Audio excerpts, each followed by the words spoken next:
今年的国历8月4号是帝王爷圣诞日子，虽然这天是拜五无放假，但是伫十日殿南天宫就客满了真侪信众前来，要来为知府千岁接寿。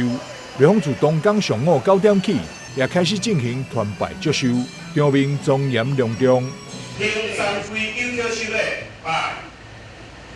跪叫寿，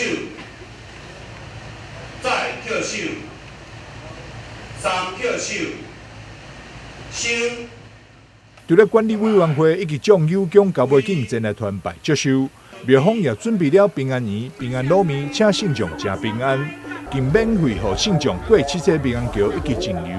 保佑大家歹的拢去，好的拢留。帝王爷生这会使阮每一冬拢会过这个7车平安桥，阮会知拢是各友宫交背景、各界中官社团来甲知府千岁团拜接寿。上重要的就是下晡的做头时，就是阮2点半左右，阮会准备平安素食卤面，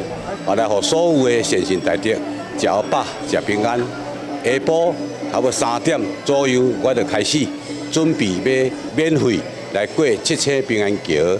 净油这个仪式，就是要来互所有的善信大德时大带时细，时细带时大。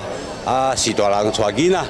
全家伙安尼吼，欢欢喜喜来参拜接寿，来过帝王爷讲7车平安桥，会当歹的好去，好的好来。